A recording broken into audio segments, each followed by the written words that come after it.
Hello, good evening, and welcome everybody to Killing the Church Live, our podcast tonight. We are doing our debate recap from Monday. For those of you, many of you have seen that debate and how interesting it certainly was. And so there were many points that we had not been able to get to. Time, did not permit us to fully do everything within that debate that both parties wanted to get to. So anyway, that's what you got in store for tonight's episode. So thank you so much for joining us, everybody. Just a quick reminder, if you haven't already, no pressure, please bless that subscribe button and also bless the thumbs up button too. And nomine patri et filii, that thumbs up button. Give the old ominous dominus. The old, yeah, and if you want to, you can also ring that holy bell to get reminders every time we go live, and you don't miss the show. And if you don't do that, you're a heretic. Sorry? What, ring the bell? Yep, you got to ring the bell. Otherwise, you're a heretic. Yeah, if you're a heretic, you got to ring the bell. You have to ring the bell if you're a heretic. Them's the rules. I don't make the rules. So, as per the tradition, what are we drinking? So this time I'm still doing Samuel Adams, but I am doing the Alpine Lager. Lovely. Yes. I had that on the debate night. Oh, really? Nice. Yeah, that's what I was tonight. I'm out of that though. So tonight, and this is when I get to it. I haven't even opened it yet. Just a regular Boston Lager for tonight. Because I am tired, and so I'm currently drinking a coffee first and foremost. In my Saint McBucko mug.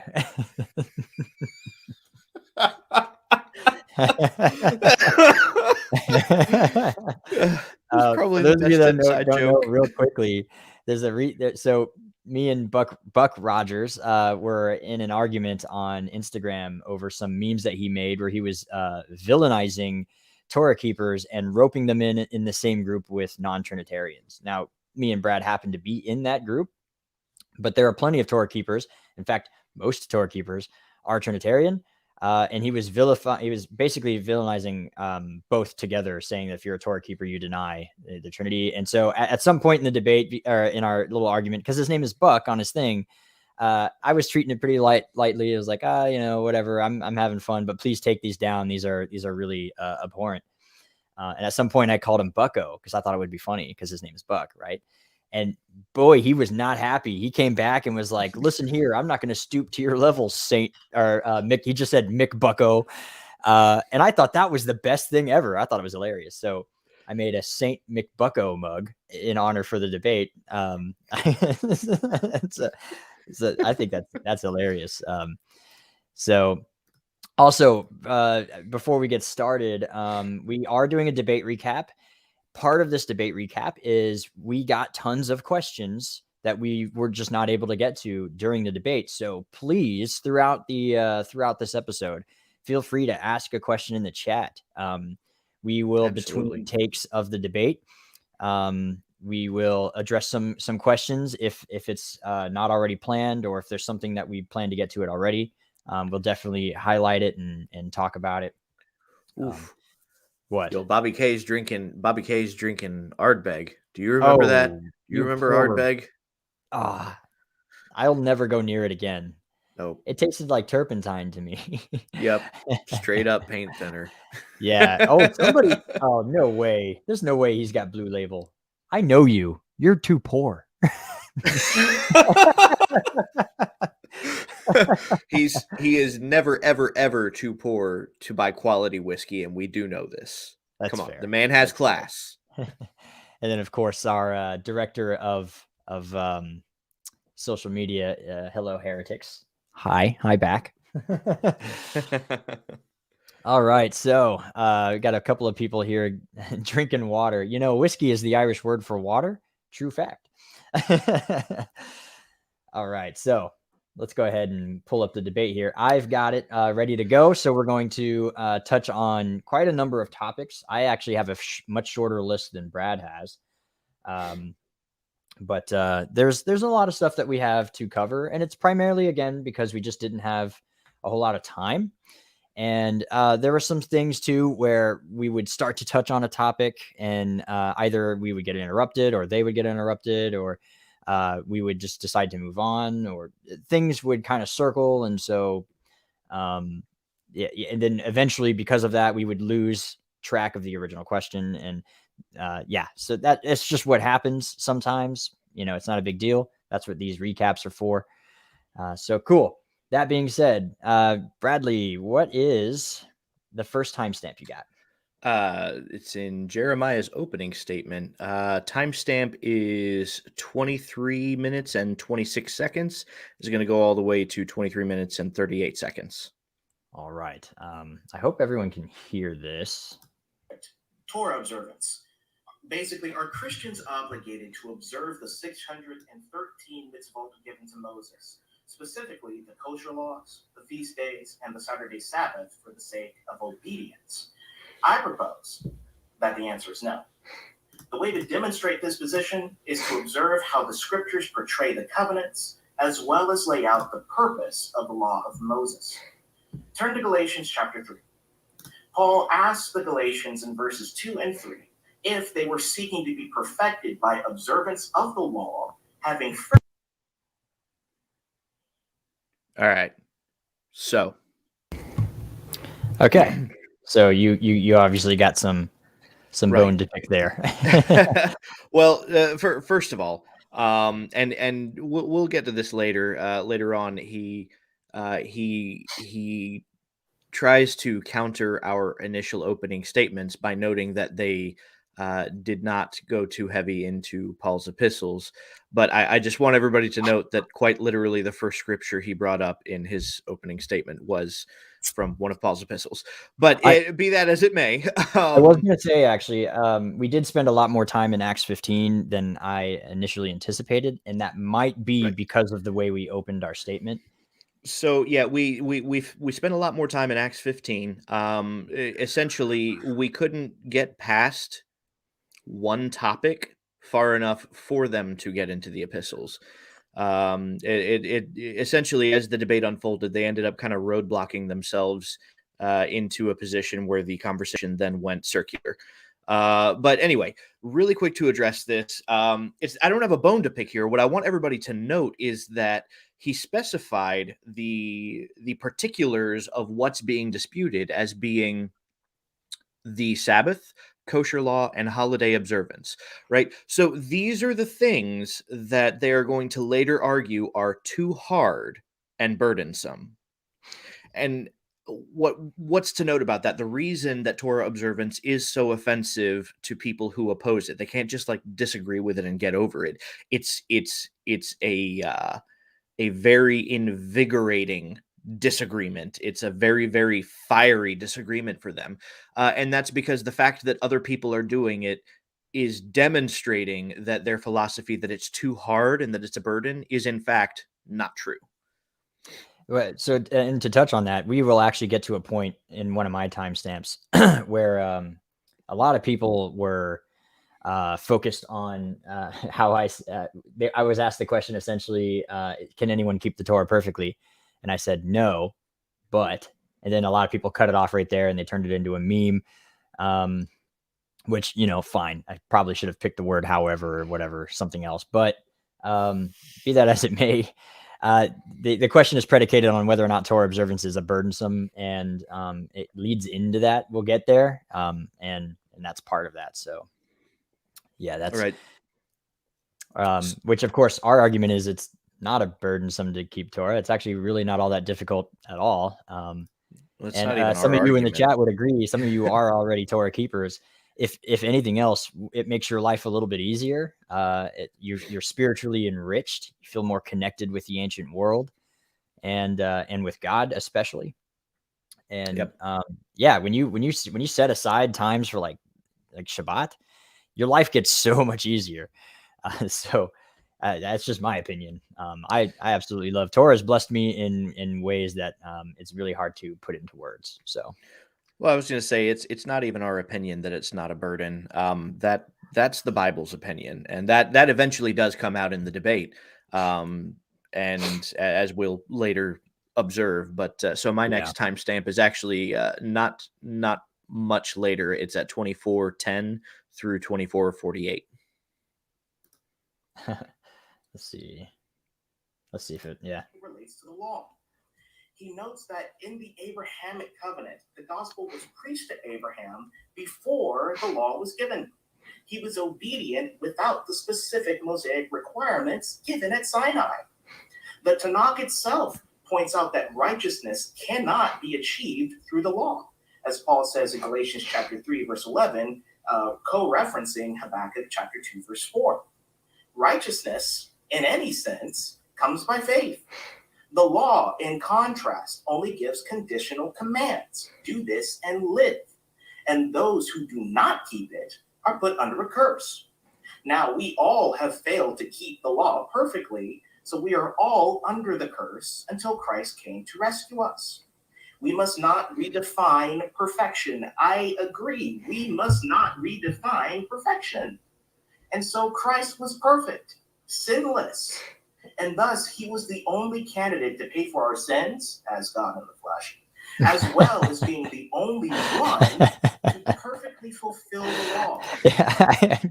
One second though. What's funny is some of you don't know. Those of you who joined us in our after party do know that in my opening statement, at some point I said, let's see, I said, just as God is one, so also his Torah is one full law, all of it moral. Now, in the original, so in the moment, I had made a decision not to bring up the Trinitarian aspect at all. We had actually previously agreed that I would make this statement in the original opening, but in the moment I decided, you know what? I don't want to give them any ammunition to use against us to say that we're breaking the rules. So I just decided, you know what? It's not worth it. And plus my point is still driven home. The original statement I was supposed to make was, just as God is one, so also his Torah is not a trifold division, but rather one full law, all of it moral. And so that was the original. It was supposed to be like a slight dig at the Trinity, because they're obviously Trinitarian and we're obviously not. And we're going to have a debate probably scheduled later on. But then I just decided against it. And I was like, you know what? I'll just leave that part out. It's fine. And then he's God in the flesh. And so he kind of like does a little dig and I'm like, oh, I should have put mine in there. Darn it. Yep. Oh, well. Yeah. Oh, well. So first thing to note here, that he acknowledges that righteousness comes by faith, but he also acknowledges that disobedience comes with a curse. And so this begs the question, can the righteous be under a curse? Because the essential premise that they're arguing is that one can be disobedient so long as they have faith, they're covered, right? It is essentially a fire insurance position. And furthermore, even in that, there is so much actually in that brief statement that he made. He presupposes an origin to the Torah. And so the interesting thing about this is they did a video response to one of our lives about the Trinity, where in it they actually address and agree that the Torah is synonymous with the Word and synonymous with Yeshua. But they believe that he's God and therefore eternal, which would make the Torah eternal if it's synonymous with Yeshua. So there's a bit of an inconsistency in their own philosophy there. But furthermore, go ahead. No, I was going to say, I'm actually, so like for the purposes of this Torah debate, I was more than willing to accept the premise of Trinitarianism, because if anything, that helps our case. Yeah, sure. If anything, our view, which we still, and again, there's still an eternality to Yeshua. It's just not the same eternality. It's a future eternal. I think we've covered this a little bit. There's a difference between eternal past and eternal future. Right. But regardless, I was going to put all that aside and be like, okay, let's say that he absolutely, I agree with your premise. Let's go with it. Now what? You know, because that helps us. It doesn't help you. Well, And we'll get to a little bit later the eternality of the Torah and its origin point prior to Sinai. This is a common mistake that Christians make, actually, is the assumption that Torah did not exist before Sinai, which at face value seems like it's logical until you actually start digging into the implications of what the text itself says, especially in Hebrew. But furthermore, he uses Abraham as an example, right? And expresses specifically that Abraham did not have the Torah in this capacity. Whereas Genesis 18:19 specifically states that God chose Abraham because he would teach his children the Torah. Furthermore, Genesis 26:5 says that Abraham kept the Torot. It's actually plural there, which is taken as an indication of not only the written Torah, but also the oral Torah, which I for sure know that he would deny even exists at all. Which is fine. I'm more than willing to work within the construct of their presuppositions. And I really hoped we could get into stuff like that. Like, yeah, okay, let's meet you on the Trinitarian playing field. Okay, let's also meet you on the playing field that there's only one Torah, the written. I'm okay with, for now, for the purposes of this debate, saying that there is no oral Torah. Totally fine. Because again, that doesn't help you; it helps us. Yeah,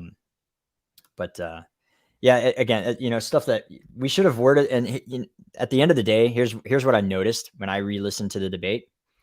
Our three questions, we only got two. First of all, because one of yours was a clarification question leading into the second question, but we never did ask our third question, which is fine. But our questions could have been more thought through and trapping, like poignant. Their questions were, here's basically what I noticed. Our opening statement and our closing statement, on point. Our three questions were kind of weak. Their opening statement and their closing statement were kind of weak, but their questions were actually pretty on point. So I got to hand it to them. They put a lot more thought into their questions than we did. And we obviously put a lot more thought into our opening and closings than they did, in my opinion. Yeah, I wouldn't necessarily be willing to grant that. Maybe one of the questions, and we'll get there at some point. But the initial question, what did Jesus mean by "it is finished," I think is probably one of the most ridiculous questions pertaining to the subject that could have been asked. Yeah, I mean, that was an interesting question, but it functionally presupposes something that cannot be extrapolated from any point in Scripture at all. There's no way to tie that statement to the Torah. Well, I mean, within mainstream Christianity, they do teach that when he said it was finished, that is in reference to the finishing of the Torah. Well, right. That's what they teach. What I'm saying, though, is that you'll never heard it taught from a pulpit and then justified by actual Scripture. You will always hear it taught, but it will almost never have legitimate scriptural backing. So there's a number of things like that. Yeah. So you got another timestamp for me, or? Yeah, I'm going through some of these. Some of these are a little bit nitpicky, and I'm trying to wade through those.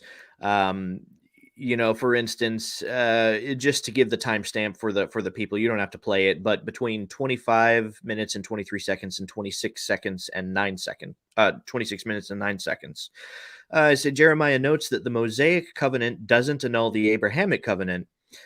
And then later on, he insists that the new covenant of Jeremiah 31 annuls the Mosaic covenant.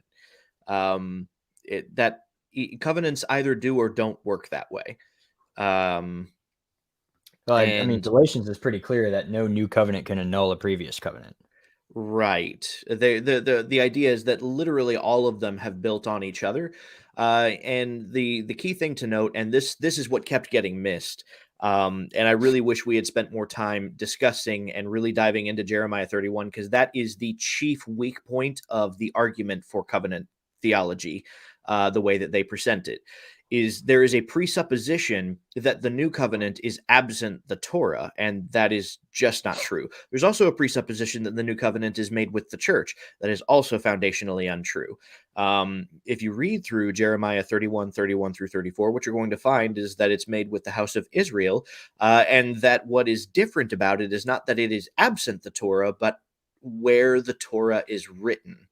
right? It's the word Torah is still present there. It's not talking about a different Torah. It's not talking about a singled out aspect of the Torah. It is just the Torah. And so just one thing I wanted to address real quick. Sure. But yeah, what were you gonna say? Don't remember. Must not be too important. Oh, this comment right here. I specifically wrote this in my notes. This is the one topic I want to hit before the end of the night is Hebrews chapter 8, verse 13. I want to spend more time on that because, I feel I did not have enough time to adequately unpack that. So if you guys want to hear our Hebrews 8:13 properly done, stick around because we are definitely getting to that. That's 100% on my list.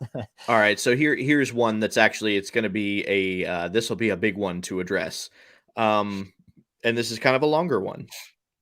30 minutes and 28 seconds, and stopping at 31 minutes and 3 seconds. Okay. Oh, you're into spicy buckos. Yeah, we're gonna extinguish the heat from that here in a little bit. Well, I mean, well, let's have a listen.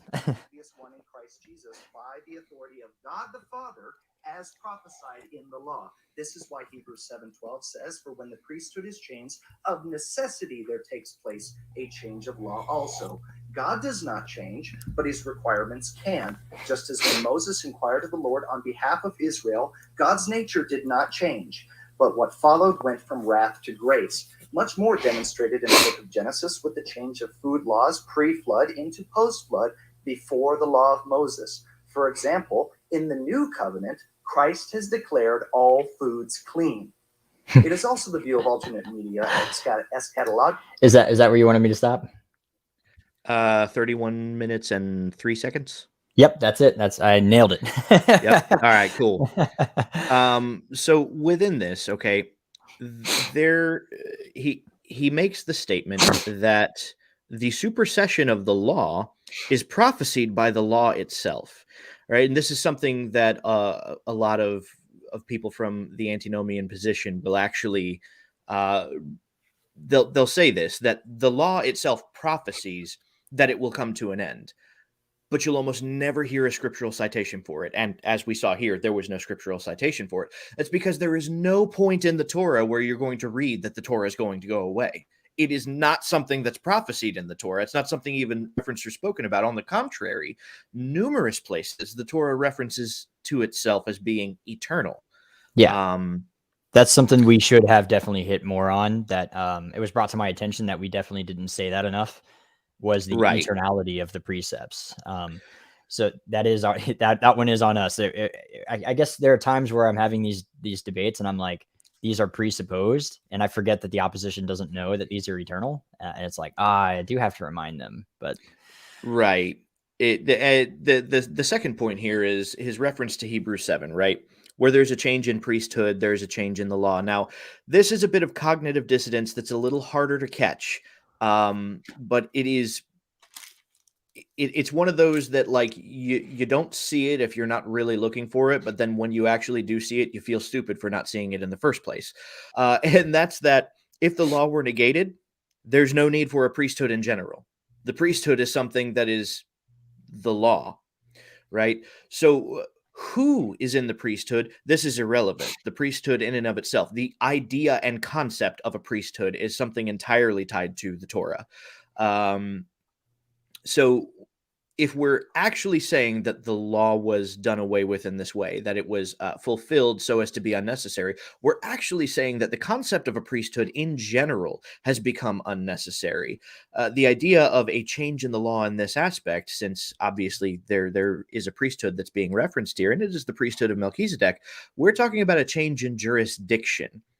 Ergo, the change in precinct or the change in priesthood, as we're discussing, and that did get brought up, and it was addressed in some of the questions. I gave my example about Ted Bundy and whether or not he should have been executed, and whether or not he'll find grace in the future.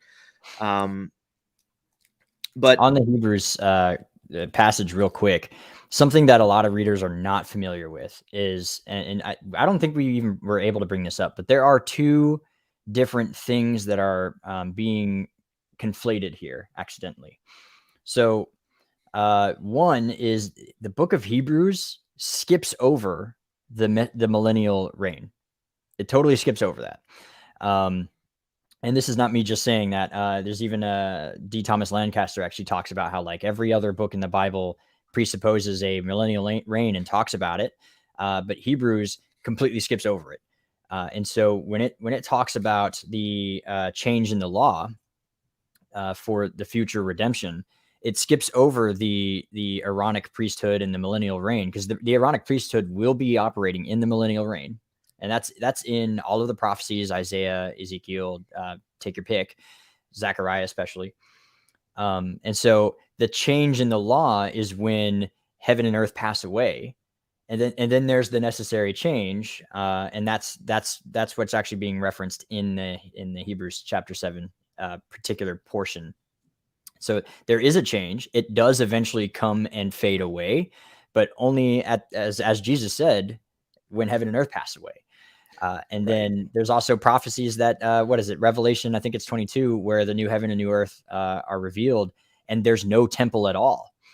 And instead, the radiance of God and his robe just trail and cover the whole earth in his glory. So there's no need for a temple. So that's the necessary change that's being referenced here. And so, and again, all of 7, 8, and 9 are specifically dealing with the priesthood aspect, and within or without Olam Haba or Olam Hazeh. For those, Olam Haba is the world to come, Olam Hazeh is the present world. Yep. The other aspects to this is that he admits here that God does not change.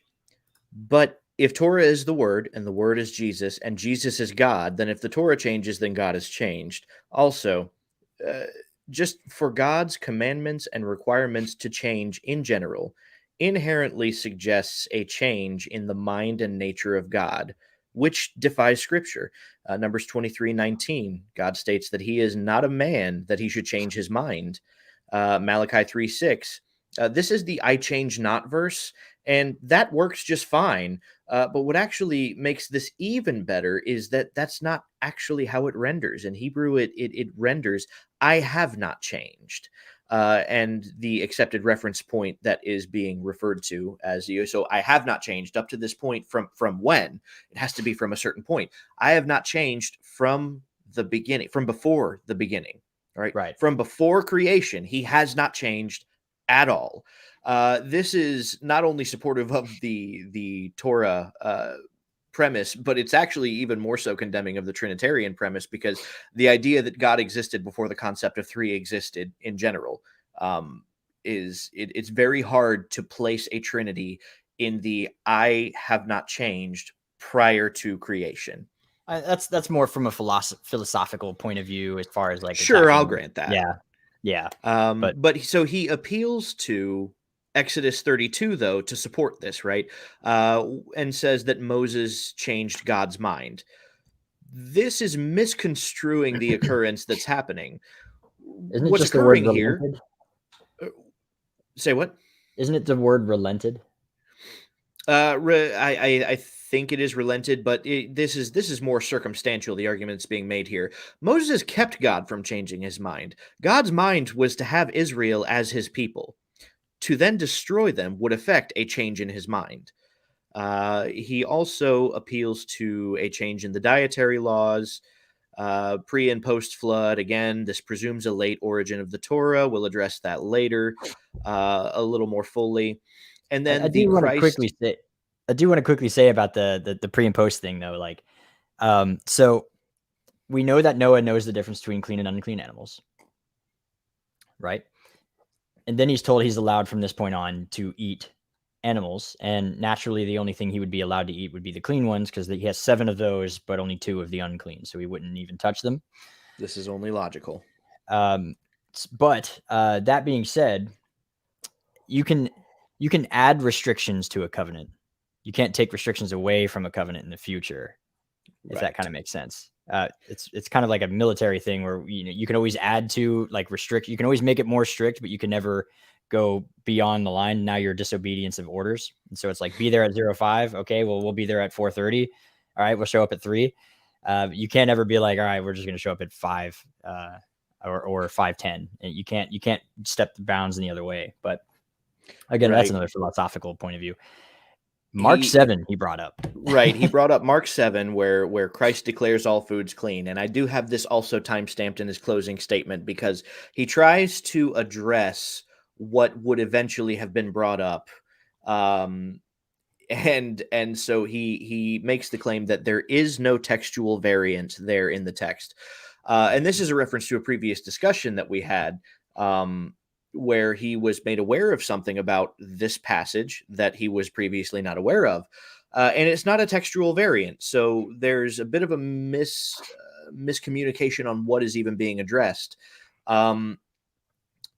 What he is referring to is a parenthetical note. Okay. It's not a textual variant. So as the text reads, okay, man, I actually didn't plan on hitting this until I got it later, but this is in his opening statement. I thought you were going to hit this immediately. No. I was going to wait until his closing statement just so that I could, like, really hammer it. Well, we may so not I'm looking even for my later note on it. Let's see. I can pull up the interlinear, because I know it does read strangely, and so I'm going to go ahead and read it. So as the verse reads in the KJV, it's, and goeth out into the draught, purging all meats.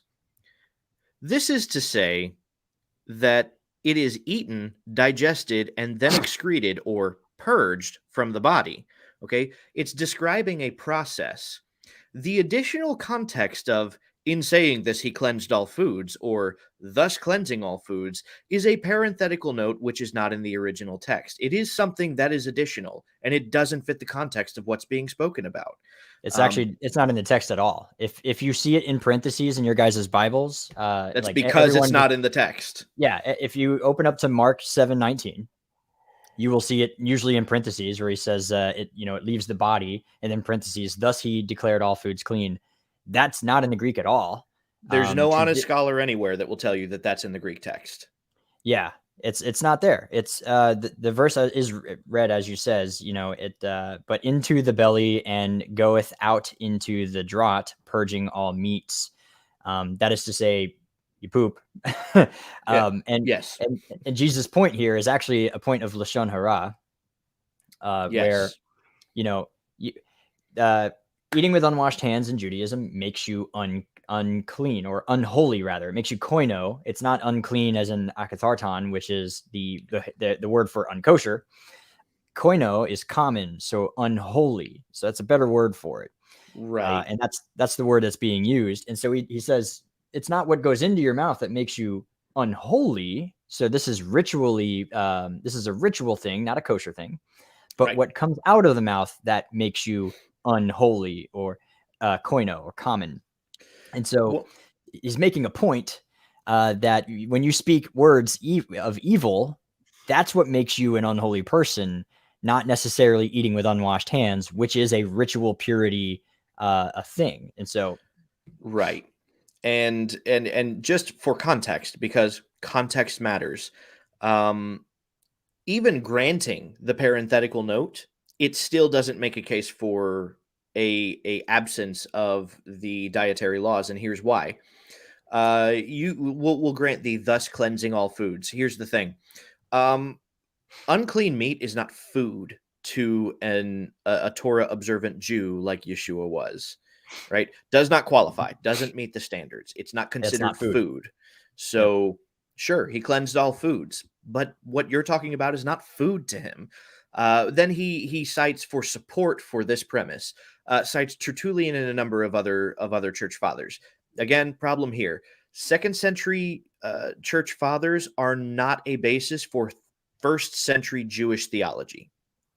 And early 1st century Jewish theology. The thing is too, they brought this up too. I think I have it in my notes. because he brings up, I think it's Irenaeus or Ignatius, one or the other.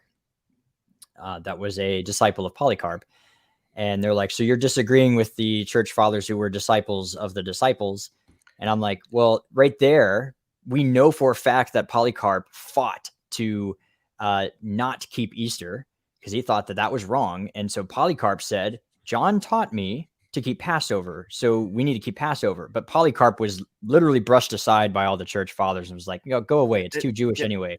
So right away, we see a disagreement from a disciple of a disciple saying we need to reject the Jewish stuff and one or the other. So, you're going to have that.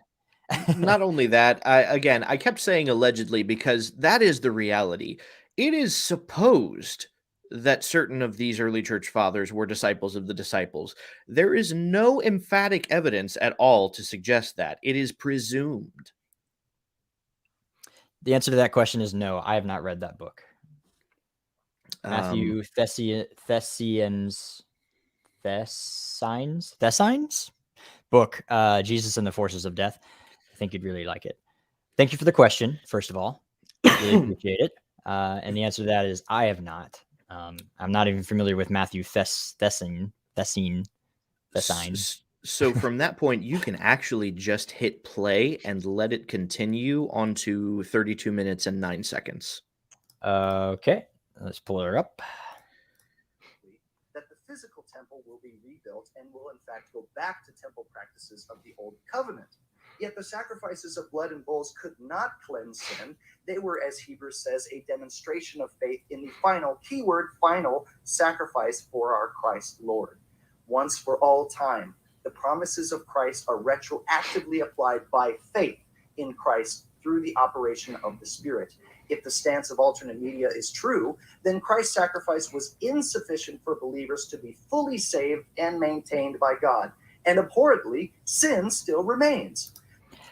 I don't know if you wanted me to keep going, but I do have something to say about that. Keep going there.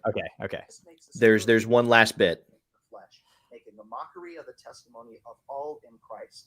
Our bodies are living temples unto God. God is no longer far off, but dwells with us in our hearts. This is why Revelation testifies, behold, the dwelling place of God is with man, because the Holy Spirit came at Pentecost. God, who once resided in the Holy of Holies, has torn the veil which still lays over the eyes of the Jews today.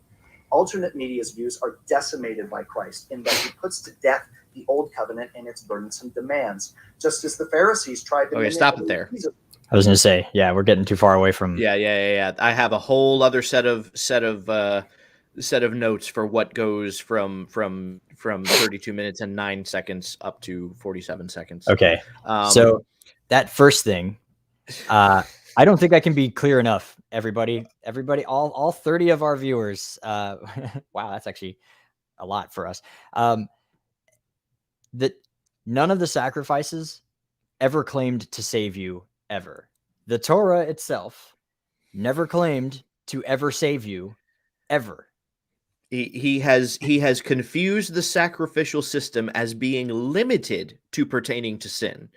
And this is just not that. This just shows that he hasn't actually read through Leviticus, more or less.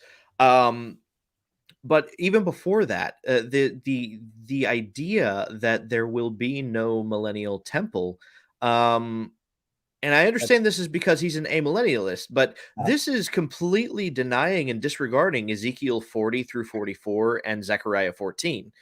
And we will get to that later because there's a question that is asked that he completely sidesteps and disregards and leaves completely unanswered. That will warrant further conversation on that. But just to note that he blatantly disregarded that.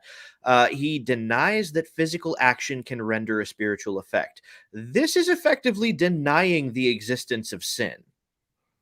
It's a good point, actually. And what is that? In effect, that is antinomianism.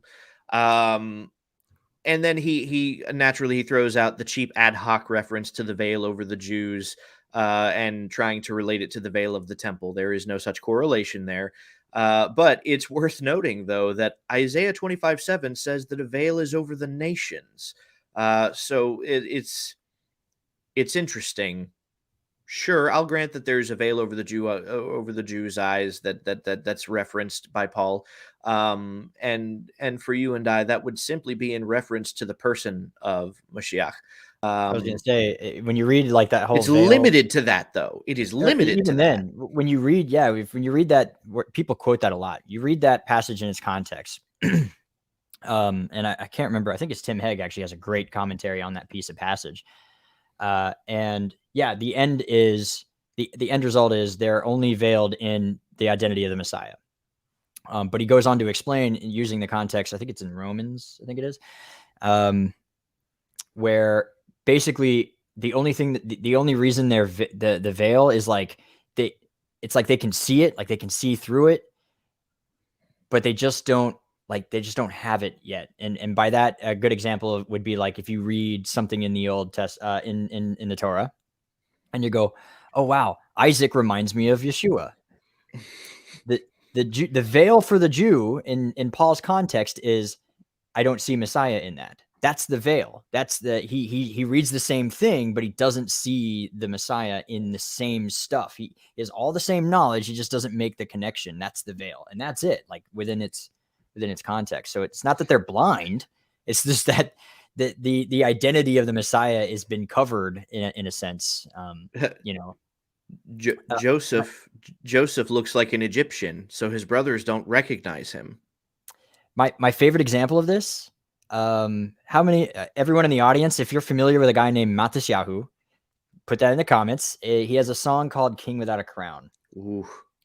Okay, I'm going to pull up the lyrics here, because this is awesome. I did a little thing in this at some point. I want everybody to I'm gonna read the lyrics, the part that particularly I'm interested in, and then I'm going to make a reference to a certain thing, and I want to see if you can make this connection. King Without a Crown by Matisyahu. What's this feeling? My love will rip a hole in the ceiling. Given myself to you from the essence of my being. Sing to my God songs of love and healing. I want Messiah now. Time to start revealing. Now, think about the guy who dug through a roof to get healing from the Messiah. What's this feeling? My love will rip a hole in the ceiling. Giving myself to you from the essence of my being. I sing to my God songs of love and healing.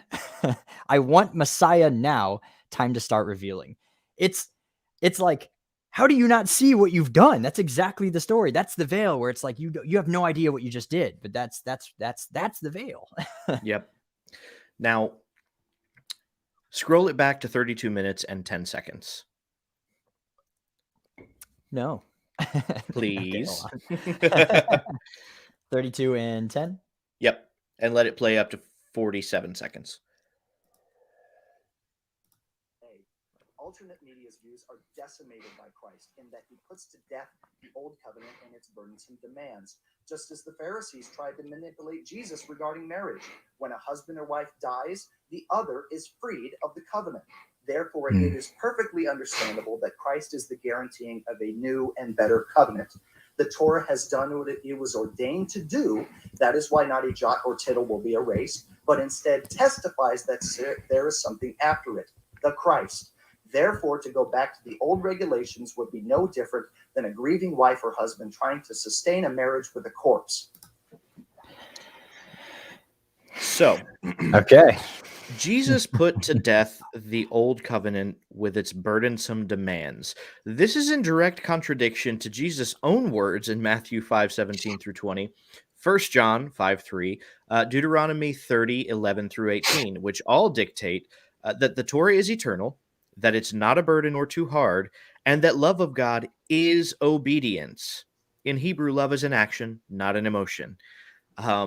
The second thing to note there is that no, it was not the Pharisees that tried to manipulate Jesus regarding marriage. That was the Sadducees. Maybe go back and read Matthew 22, verses 23 through 40. And this is the fascinating thing about that, actually, is that Yeshua rebukes the Sadducees on this subject. And then after hearing what he said to them, the Pharisees now inquire of which school of thought he aligns with. right? What is the question they ask? What is the greatest commandment? He gives Hillel's answer, blatantly aligning with the Pharisaic school of thought. The other aspect of what he said is that it presupposes that Torah has a temporary mission. And again, no scriptural basis is given for this. It's just presumed because it's convenient to church doctrine. In terms of the marriage, he's also misunderstanding that Torah is not what you're married to. Torah is the ketubah. It's the terms of the marriage. It's the wedding contract. Yeah. Yes. Yeah. So for those, and I like explaining this bit. So you are married. You are the bride, right, to God, or if you like bride of Christ, whichever you prefer. If you're a Trinitarian, it makes no difference. if you're not, it actually still doesn't make much of a difference, because that's how we're adopted and grafted in. But regardless, the ketubah is a marriage contract in Judaism, and the Torah is just a really big fancy ketubah, and it's always been traditionally understood in Judaism to be a ketubah. The wedding contract just lays out the details of your responsibilities as a wedded couple, what you are responsible for in caring for your wife, and vice versa, wife to the husband. Now, in Romans 7, which is where he's getting this idea of the marriage from, Paul says you died, right? So you're no longer bound by the law, and that is the law of marriage. So in Torah law, and I think it's further explained in Jewish halakha and in Jewish law, that if two people divorce, they are not allowed to remarry, or they are allowed to remarry to somebody else, but they are not allowed to remarry back together unless one of them, who's ever spoused previously, dies. It's a weird, like, basically, if two people split and then they get remarried, if they split and want to remarry to each other, it's not possible unless their newer spouses have died, right? So it's this kind of weird thing where something has to die in order for that union to come back together.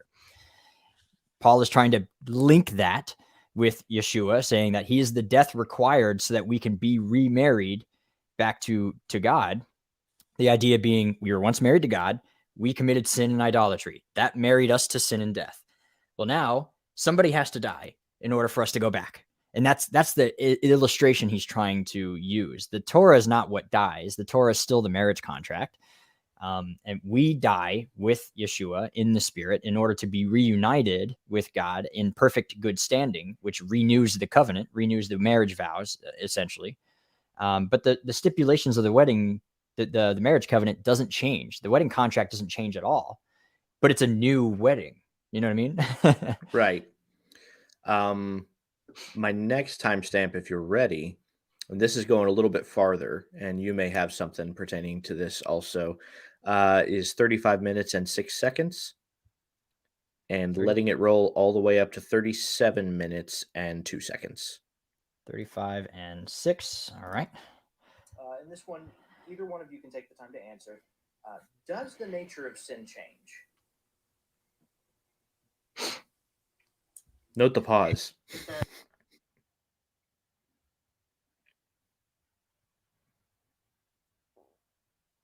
I just said all I meant was note the pause there. Sorry. I said all I said was note the pause there. I didn't mean for you to stop playing the video. Oh. No, that simple statement does not change. The question is, does God's commands change for a particular situation? And we see in Scripture, yes, that it does. For example, going back all the way to Genesis, Adam was only able to eat plants, as we see in Genesis chapter 2. We then see in Genesis chapter 9, after the flood, that God gives all creatures, every creeping just realized they can't see. And there is no distinction between clean and unclean found, as we see in Genesis chapter 9, verse 3. And second of all, just to give a little bit more context within the Torah, people were allowed to make sacrificial temples or to make temples outside of their homes, as is instructed in Exodus chapter 20, verse 24, in order to prepare for the temple. But then once the tabernacle is built, private altars are banned, as we see in Deuteronomy chapter 12, verses 13 through 14, and Joshua chapter 22, verse 29. So we see that as progressive revelation goes, the things that God commands or the things that he does not command change according to a specific purpose. Is that where? That is where. So Okay. there are two flawed premises here. That one of them we were even willing really to work within the boundaries in, because it's not really quite so relevant. But there are two flawed premises here that are posited. The first one being that dietary laws have changed even in the Torah itself. The second one is that the place acceptable for olah, a burnt offering to be offered, has changed before it was finalized. So, with regard to Adam eating only plants, this is fundamentally confusing the perfection of the garden with the fallen world. As far as the earth after Adam was cast out of the garden, remember that the earth itself was cursed because of Adam's sin, right? And this is actually one of the fundamental purposes of the flood. Even in Jewish theology, it's understood that the flood didn't just function as judgment on the world, but also functioned as a mikvah for the world, right? That prior to the flood, you couldn't kosher anything because the earth itself was impure, unclean. It was bearing the curse of Adam's sin. So after being mikvahd, much as a person after being mikvahd, now things were able to actually be koshered. So as far as the Torah goes, and especially the oral Torah, the precedence has always been that when kosher meat is unavailable, you can still eat vegetables, and you do eat vegetables. That's always been a precedence for the Torah. Now, the distinction between clean and unclean was very obviously something that Noah was aware with, and that actually is one of the fundamental points of the flaw of presupposing that the Torah was not around until Sinai, is that God didn't tell Noah the difference between clean and unclean. Noah knew, right? It's presupposed that this is something that was learned from Adam, which Adam being made in the image and likeness of God, would naturally have had the knowledge of God's nature, therefore being the Torah. So it's presumptuous to assume that Noah ate unclean animals, given the limitation of their existence in comparison to the clean animals. To appeal to the literal interpretation of all in this case is inconsistent with the precedents of the rest of the text. In Genesis 6:5 through 13, we see where all men and all flesh were evil and wicked in God's sight. Yet Noah here is an exception, right? So you can't take that literally, especially not with respect to Genesis, where it says all doesn't necessarily always mean all. And just as Adam was given all seed-bearing plants for food, no, he was not, because some seed-bearing plants will harm or kill you if you eat them. And so that's just to address the food laws real quick. To quickly address the location for the olah, the burnt offerings. That location biblically has actually never changed. It is mentioned by a different name in certain places, but it's always the same place. Ironically. Yeah, it is always the Temple Mount, Mount Moriah, Araunah's threshing floor. There's a number of names that it goes by. It is always the same mountaintop. And so, if the law changes and thus the definition of sin changes, then here's another just a philosophical problem for the premise. If the law changes and then the definition of sin changes, then how can those who who were previously judged under the previous definition of sin still be punished accordingly, as their actions back then are now no longer qualifying for such a punishment.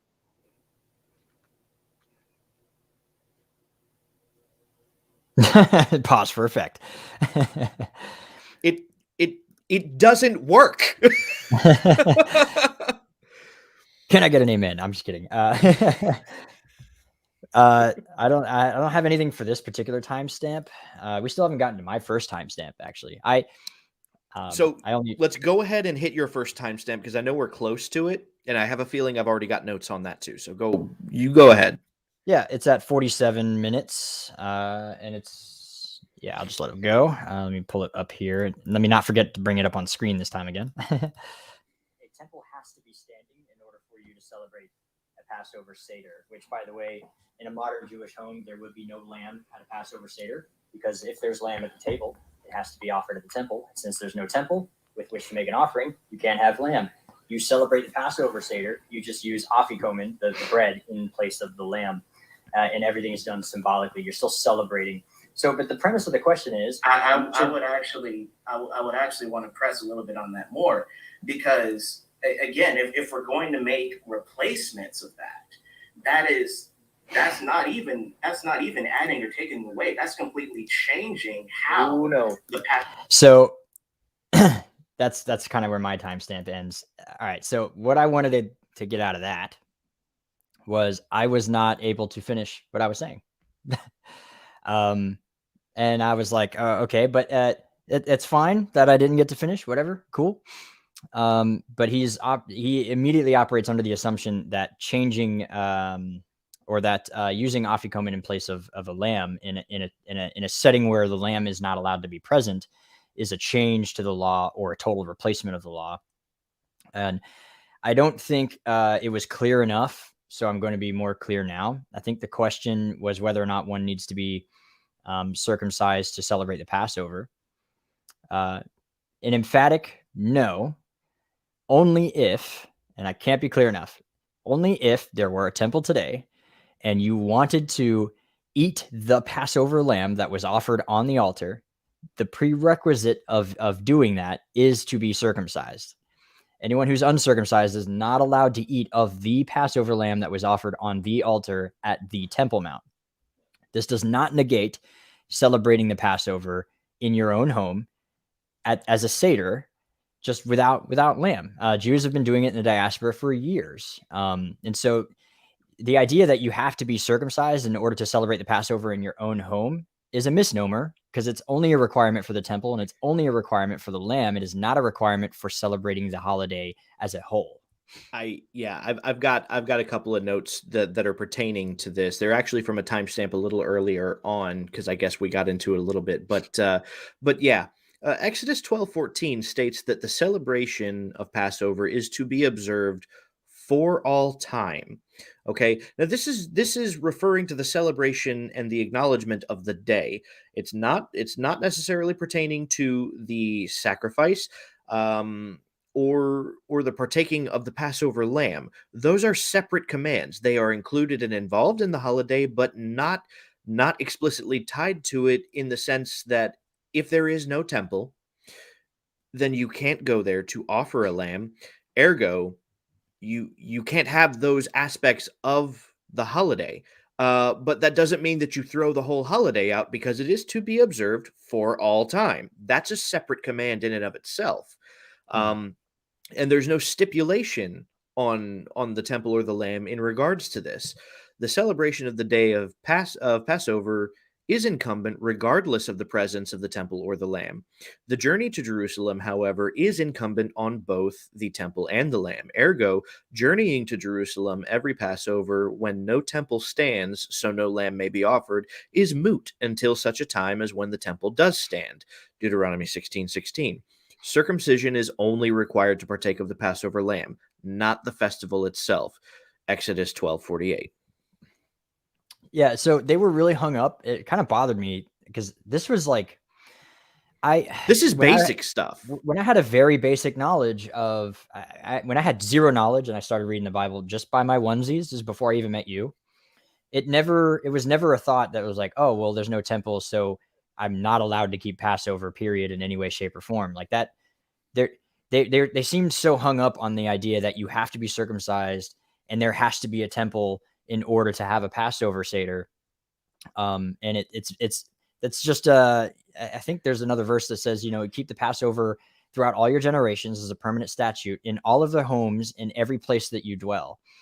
And so whether there's a temple or not, it doesn't matter. The only stipulation on the Passover is eating of the actual lamb that was offered on the altar. But other than that, they were hung up on like, well, you guys are not allowed to keep a Passover even in your own home because you're uncircumcised and there's no temple. And again, they are also assuming that you would go to the temple every single year.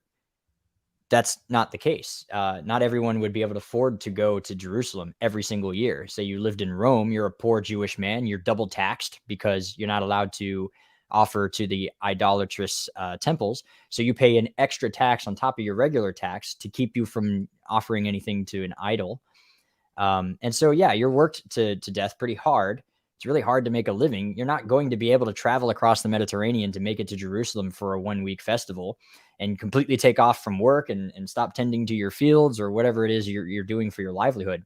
Not everybody would be able to make it. You still have a Passover in your house, and you would hope that one day, and at the end of every Passover, you actually say next year in Jerusalem, because you would hope that one day you would make it to Jerusalem and celebrate the Passover. But it's not incumbent. So it was really weird to me that they were so hung up on the circumcision thing. Like that has to be part of the celebration. And that was news to me. I was stunned. Actually, it was like, this is what we're talking about. Like that. Right. I didn't know how to handle it in the moment because I was just like, that's wow. Not even sure how to address. It seemed. Have you guys read this thing before? A bit desperate. And I'm not making, listen to the audience. Jeremiah did a great job. He's a very well-read, astute individual. And credit where credit is due. Buck is too in certain aspects. I would say that Jeremiah is definitely more comfortable in this area. But in that moment, it was sort of clear that they have read through the Old Testament maybe one time, but beyond the one time, they have not studied it. And so these nuances and these little things that are important were just not common knowledge to them where they are for us. And so that was kind of weird to me. And again, I'm not saying that Jeremiah is dumb. I'm not even saying that Buck Rogers is dumb. And I'm not even saying that they don't know what they're talking about in the Old Testament.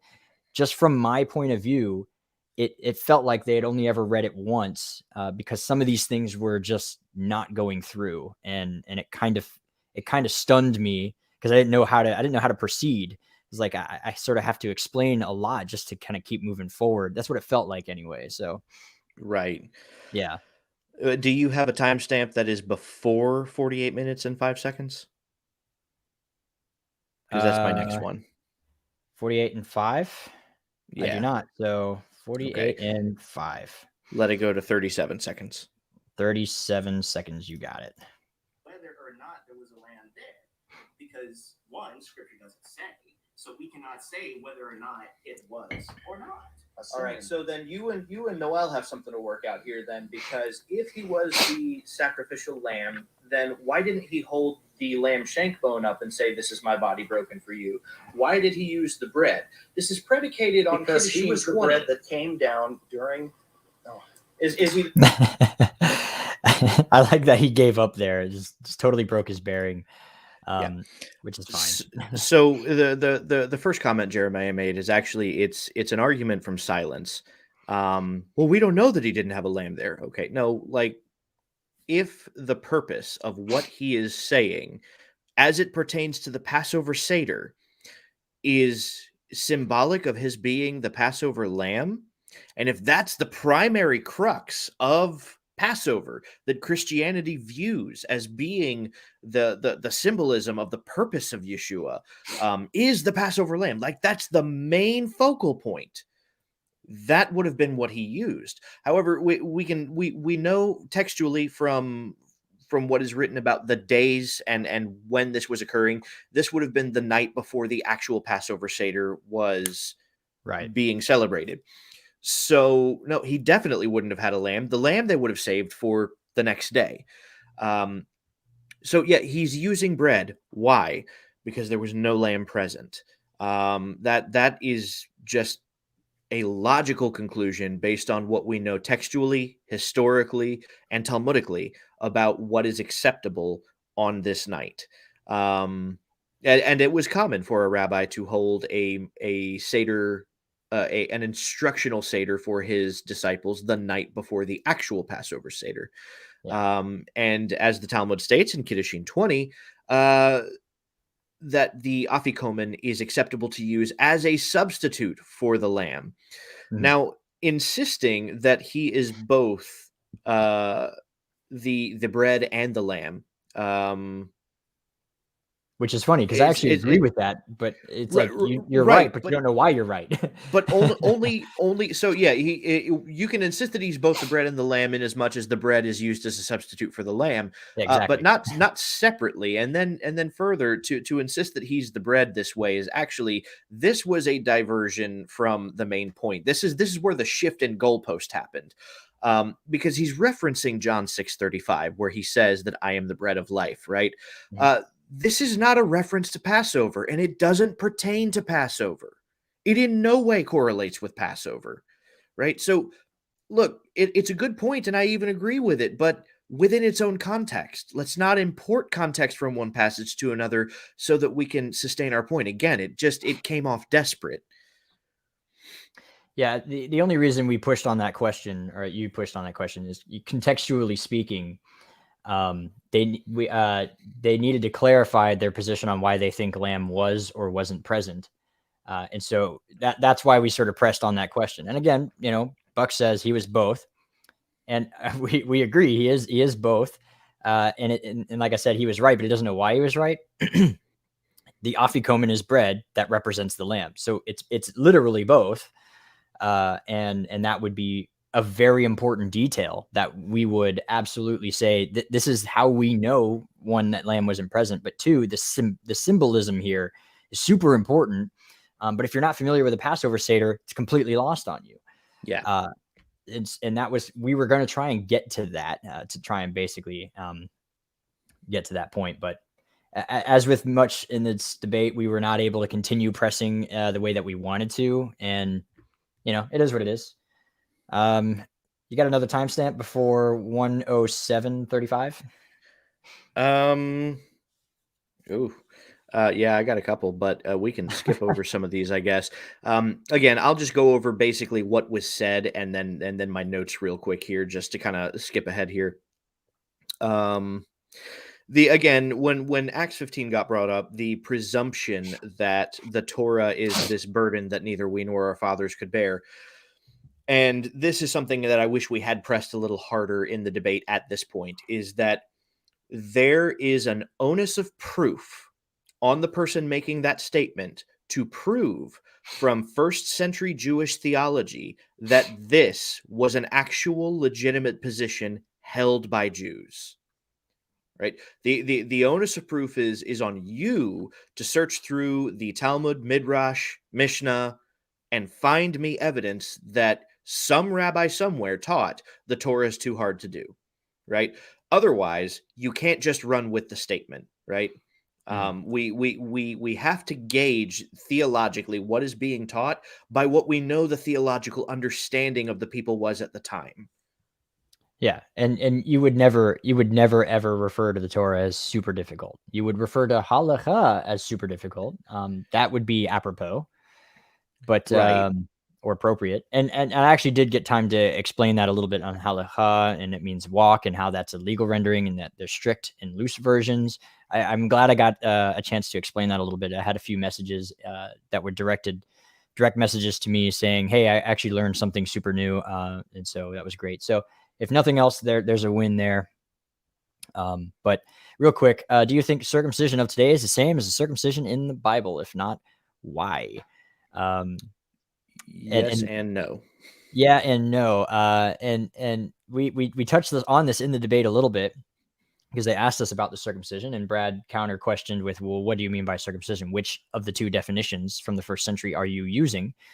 And I actually wanted to spend more time on this topic, but I was unable to.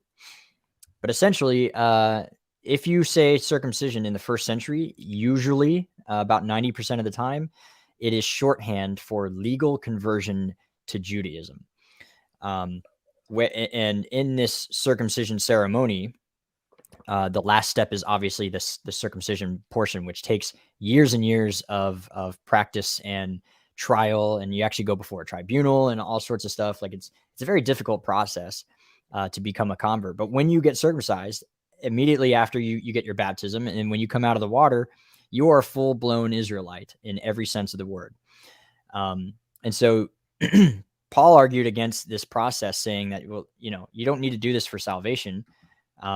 You are already saved, so this circumcision is not going to benefit you if you become a full-blown Jew. And if anything, and in Paul's argument, if anything, this takes away from the prophecies of like the nations will worship you at your holy mountain. Well, if everyone converts to Judaism, then there are no nations to worship at the holy mountain, because anyone who converts becomes an Israelite in the full sense of the word. So Paul is operating from this perspective. So there's two different types. There's the circumcision, where it's like you're literally it's just the cutting off of the foreskin. And then there's the legal conversion process, which every time you read it in the Bible, 9 times out of 10, it's the legal conversion process.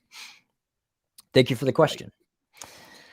Yeah. No, my next timestamp is like 109:30. So whatever you got before that. Naturally, we spent a lot of time discussing John the Baptist's parents, which was also, again, it came off desperate because we're essentially trying to redefine what the term according to the law means so that it can fit in our niche little faith only category. That's not what it says, and that's not what that means. You have to completely redefine the term that John the Baptist's parents were righteous according to the law. Right? This means that they observed the law to an extent where on an observable level, you couldn't find any imperfection in them. And that was my yes or no but statement that turned into a meme. Right. Can anyone keep the law perfectly except for Christ? And I said, no. But, and then everyone, of course, cuts it off right there. To which my following statement was, you can appear to be perfect, but nobody is, but you can definitely appear to be, because the law is not that hard. It's really not that difficult. And so it's easy to appear essentially perfect. And this is very predicated. I'm going to read the verse. It's Luke 1, verse 6. Mm-hmm. It's talking about John's parents. Together they were righteous before the Lord, walking blamelessly in all his commandments and instructions. You can't get around that. This doesn't even say blameless before men. It's actually blameless before God. Right. In accordance with all of his commandments and what's the other word? And instructions. You cannot insert faith anywhere in there other than their faith is what inspired this level of obedience, which is exactly what we're arguing. That's the whole Torah-centric point, is that if you are a person of faith, it should inspire this level of obedience in you. Yeah. It doesn't say that their faith was great. It actually has no mention of their faith at all. It has nothing but their obedience. But again, from the Hebrew mindset, remember that you have no faith if you have no obedience in the Hebrew mindset. So just by mentioning their obedience, you imply that they have great faith. If their obedience is like, oh, they're kind of obedient, but not really, well, then you would say their faith is weak, because obviously if they had a strong faith in God, they would never sin. But if they have like a weak faith in God, then they kind of like, it's whatever. And they do things here and there, but not always.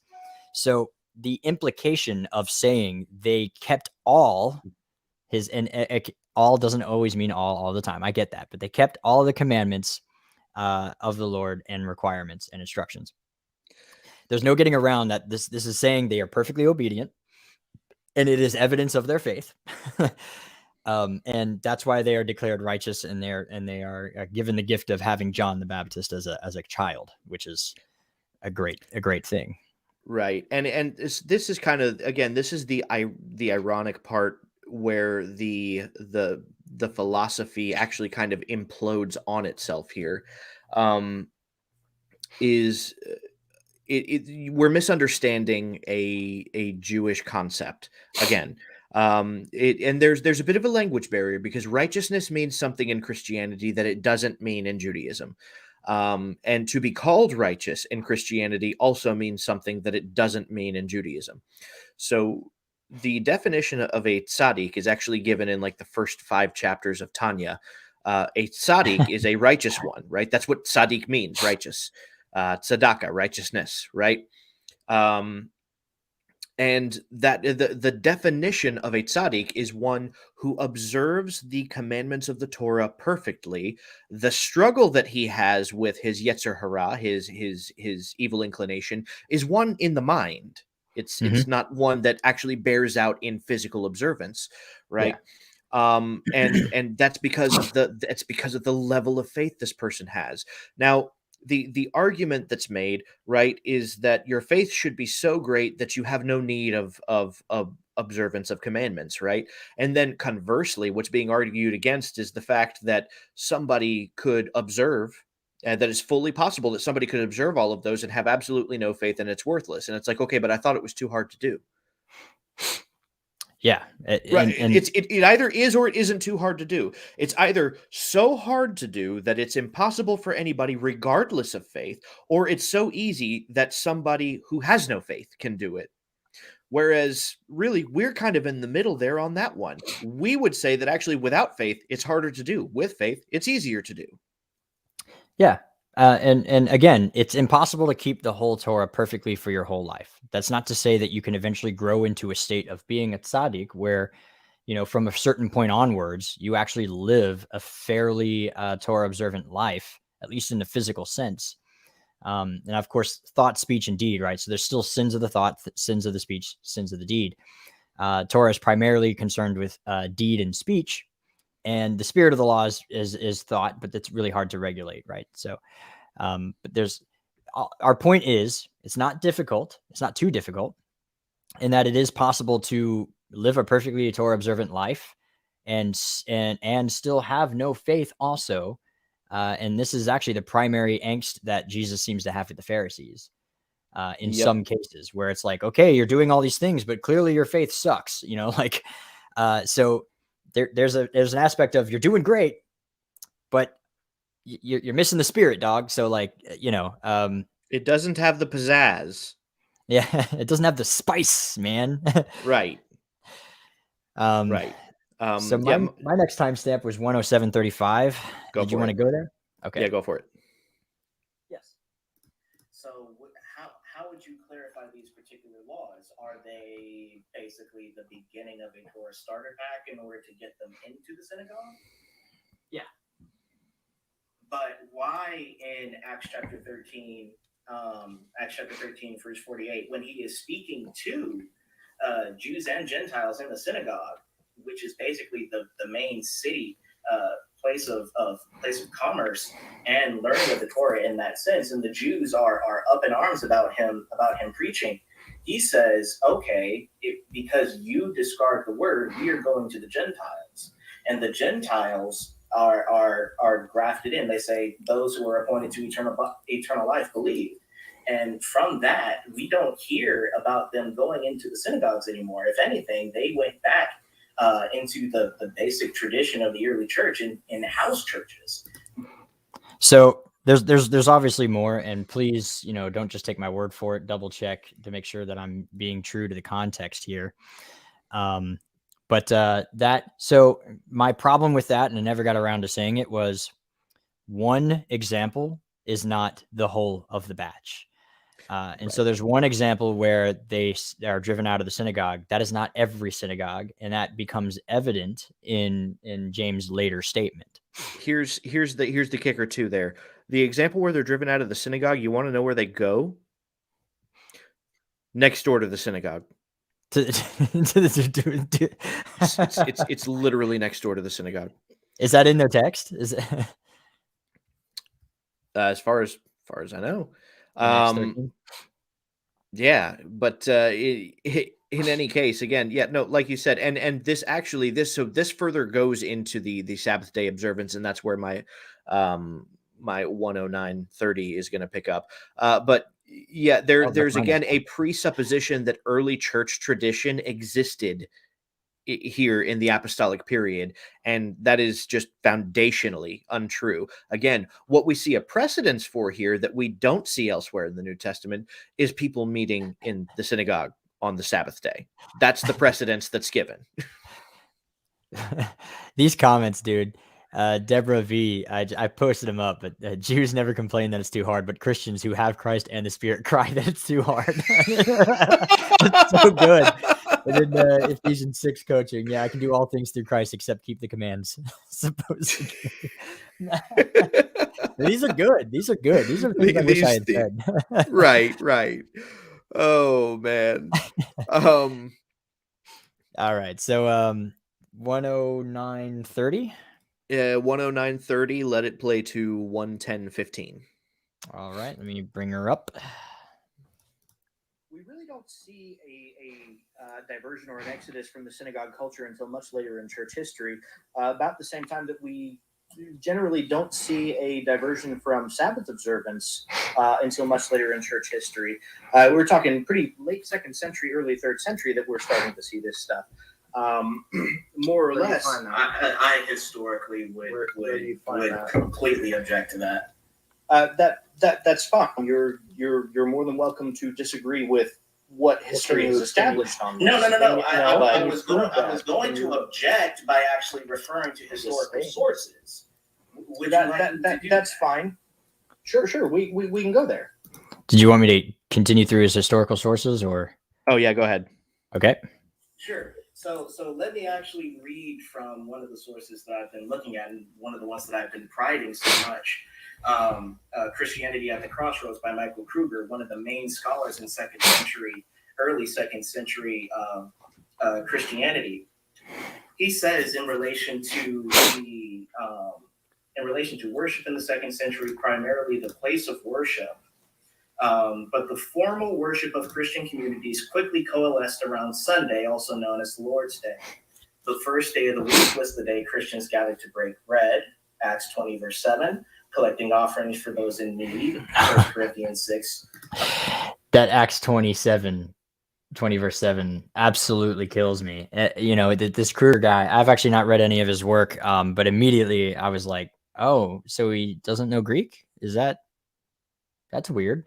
Yeah, right. The guy calls himself a historian. I mean, it's fine, cool. I don't know Greek perfectly either. It's fine, but even I know that that's not what it doesn't say Sunday there, which is great. Yeah. So do you want to go ahead and address this then? Yeah, hang on. I'm trying to arrange some different. I've got a whole lot going on here right now, and I'm trying to get some of this set up. Okay, this is what I'm looking for. So I'm actually going to pull from some research that I did a little while back while I was writing part of a book that I still need to finish. So first of all, like you pointed out, the Didache is not a reference to Sunday or even rendering of the characterization he gives. Note that the earliest sources that he cited come from the early 2nd century. Oh no, I was off by 30 years, because that's about the time span that you're really talking about between late and early 2nd century. The church fathers do not represent the majority body of established tradition, but rather the minority effort of influencing the masses. Hence, their lack of recording anything about Christian magic. We've talked about this before. Archaeology has confirmed that the general masses of Christianity were practitioners of what would be called Christian magic. The church fathers never speak about it because they do not represent the layman any more than politicians of the modern age represent the average citizen. Again, it actually did touch, a little bit on Musaf Shabbat a little bit, and I got to explain how the whole and for those wondering, in the Acts 27, it says as Sabbath was drawing away. which would be Saturday night going into Sunday morning. And that's why I just want to say this one thing. At some point in the debate, he's like, so you disagree with the scholar? And I'm like, yeah. And he's like, you disagree with the experts? And I'm like, yeah. For those of you listening, that's okay. You are allowed to disagree with experts. In fact, that's called scholarship. Right. This is what irked me about that is that and I may do this actually just for the fun of it. Whenever we get around to the Trinitarian debate, is I may just quote Anthony Buzzard, and then when he retorts back, I may just go, "Are you disagreeing with Anthony Buzzard?" Who cares? I don't care. If it doesn't make sense and it's not consistent biblically or historically, then I don't care. Yeah, we talked about this in the after party a little bit. I want to reiterate here again on the record. When you go to write a thesis or try to get your doctorates, master's, doesn't matter. You are to take a position and prove that position emphatically. One of the best ways to do this is to disagree with an already expert and show him why he's wrong. And if you do this well enough, that's how you get your doctorate's degree, usually, is by presenting counter evidence to an accepted position that's good enough to try and further the scholarship. Disagreeing with scholars is scholarship.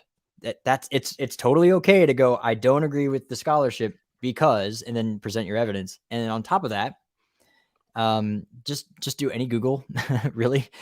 And right. You will be able to find another scholar who is a legitimate scholar who disagrees with another scholar. You will be able to find it. So it is okay. It is totally okay. I know it's like bad taboo and you were told to listen to your teachers and never question them. No, to further scholarship, you must constantly question scholarship. That's how scholarship stays up to date.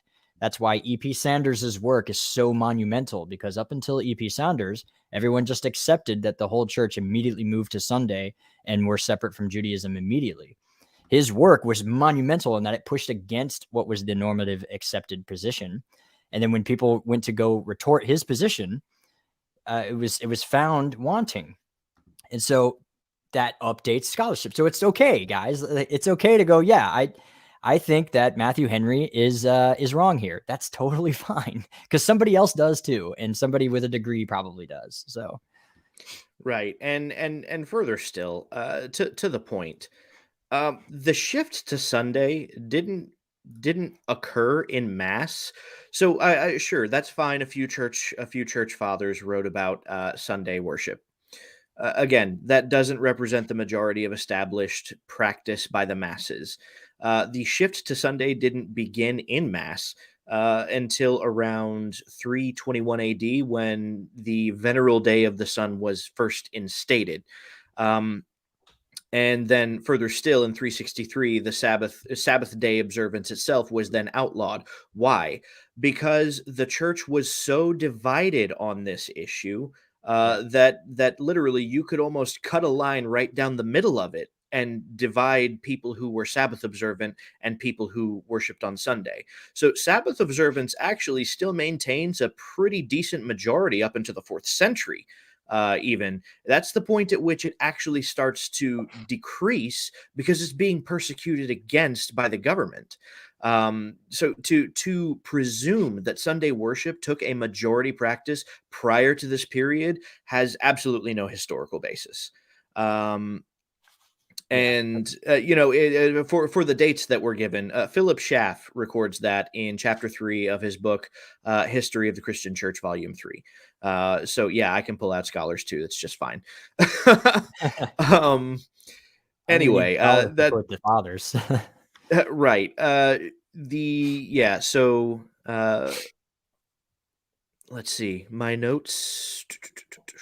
Yeah, just as you're looking, Ignatius, let us therefore no longer keep Sabbath as after the Jewish manner, rejoicing in idleness, but every one of you keep the Sabbath in a spiritual manner, not in relaxation, not in eating things prepared the day before, not in finding delight in dancing and clapping, which have no sense. He had to prohibit this because despite all of the adversity, 2nd century Christians in Asia Minor were still keeping Sabbath. Even Justin Martyr admitted that in his day, 150 CE or AD, whichever you prefer, many Jewish believers still practiced the law of the Torah.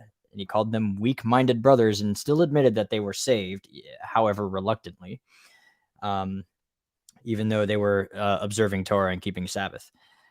So when you see this opposition like this from the church fathers, it means that it's still being practiced by such a large enough majority that they see it as a problem. This is not a fringe group of believers who are keeping Sabbath. And they're like, if it were a fringe group, they'd be like, they're obviously insane, that'll go away.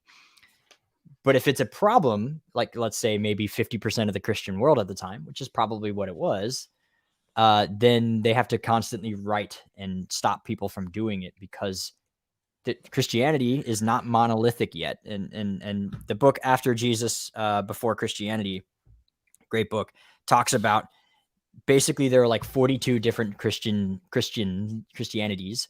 And it was by no means monolithic until the late 2nd century period, where it finally starts to coagulate in a certain direction. Here's the reality. Actually, if you want to know how far back or how recently in history we can still find sects of early Christianity, which are Sabbatarian, the Waldensians go right up into the Spanish Inquisition. They were Sabbatarian. They observed the biblical seventh-day Sabbath. Matter of fact, actually, it's supposed, possibly, that their time in prison with likely accused witches, because let's not forget that the prohibition against witchcraft was in full effect and full swing during the Spanish Inquisition also. So the idea that heretics and witches likely spent time together in prison is supposed as a possible reason for why witches today refer to their holidays as Sabbaths. And last point, and then I think we should go on to Hebrews 8:13 and then call it a night, because we are at 90 minutes. Yep. And I just want to address those 2 questions after that. And you go ahead. Yeah, we'll try and wrap things up, and then still want to give some people time for some questions. What was I going to say about this last bit? I think. What was it? The early church post temple destruction was basically kicked out of the synagogues. And so the reason we have a very large, like 50% shift away from Sabbath day observance is because post Second Temple period, many Christians were being kicked out of synagogues in large swaths. So this pushback also resulted in an equal but opposite force of anti-Semitism against the Jews from the church fathers, who basically are saying, well, screw them anyway, we don't need them. And so they start moving things away from Torah observance entirely.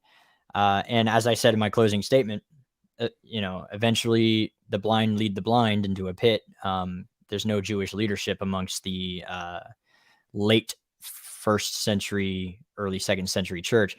Because again, once the temple gets destroyed, that is a catalyst of separation between Jew and Gentile for this messianic figurehead, because everyone believes that Yeshua is Messiah, and then Paul dies in 66, and then a few years later, the whole temple comes crashing down, violently, bloodily, and it's not a good scene. And so it very much starts to pull away from the early believers within the Jewish community, who are now basically like, your Messiah is fake, get out of here.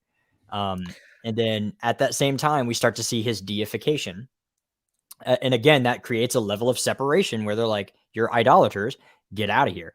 And so that's why we see a sudden shift post-temple destruction into Sunday. It's not because the church fathers were taught by the disciples to do so. All the disciples were dead before then. It's because the church fathers were being led in the direction of the Gentiles to begin with, and in their anti-Semitism, which was sort of driven by the fact that, they were being kicked out. It's history is so nuanced. There's not this happened and then this is as a result. There's, everything is a straw that broke the camel's back. There's so many other layers. There's not any one given thing that creates a situation.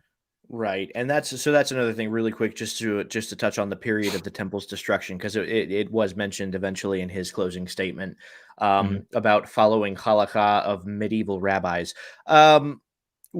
First of all, we didn't reference anything that came from medieval rabbis. That's likely a reference to the dating of the compilation of the Talmud, and this is another Christian presupposition. Is that because the Talmud wasn't compiled until a late date, that it didn't exist until that late date. And again, if you apply the same logic to the Bible, then the Bible doesn't exist until, and it didn't happen until like the 3rd century or something like that. There's this presupposition that after the destruction of the temple, Judaism started writing and changing its doctrines and positions as a response to Christianity. And this is primarily due to a level of Christian self-importance that is just completely missed by Christians. Literally, nobody cares that much, right? That's something that a lot of Christians just don't understand. Nobody cares that much. Like, atheists are not out to get you specifically. You guys just happen to be the loudest, and that's why atheists respond to you. Judaism cannot be found historically to have altered any positions, so far as we know, in response to Christianity. Not even the 19th benediction. That actually goes back even farther to the Maccabean period as a response to Jews and other pagans that had fallen into idolatry and Hellenistic Jews. It's not uniquely a response to Christianity. It kind of is. Just as your resident historian, man, it actually used to read, instead of heretics in the 19th benediction, it used to read Notzrim. It used to specifically say Christians. I gotcha. Yeah. So there is a word changed in response to Christianity. Outside of that, you're not going to find any doctrinal positions. First of all, because Judaism is very good about recording their own history, and especially their own flawed history. That's kind of one of the big things about Jews, is they especially record their mistakes. Why? So that they don't make them again. They're kind of like the opposite of Egypt. You know how Egypt's just struck anything from the record that embarrassed them a little bit? Yeah, Jews don't do that. They do the opposite of that. They make sure to record it meticulously.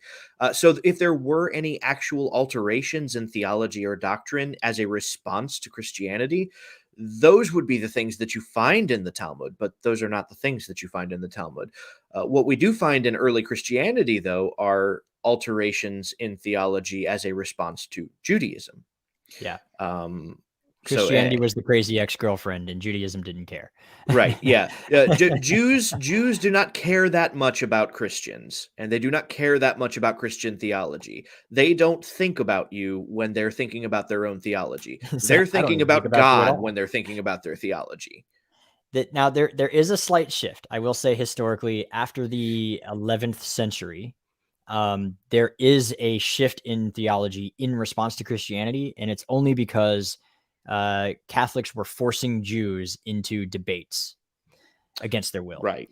And so that's where like Rashi starts to do a little bit of redacting here and there with some certain prophecies. And it's because he was forced into a position where it's like, you have to debate us, whether you like it or not, or die, take your pick. And we're going to convince you to convert to Christianity. And so Rashi naturally was like, no. And so everything he wrote was sort of a response to that in some way, shape, or aspect. But that's actually a time period that I'm very curious to get, like the record of the disputation at Barcelona. Because as one of the records goes, the reason the debate was called off, it was called off after it was already in effect. So it had gone on for a little bit before it was called off. And one of the accounts says that it was called off specifically when the subject of the Trinity and the divinity of Christ came about, because Ramban was literally wrecking the opposition. And so the church was just like, all right, we're not doing this anymore. Cut the cameras. There's a question for you. I put it on the screen.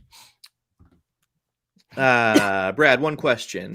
Why didn't you go at him with progressive Christianity like I did last time?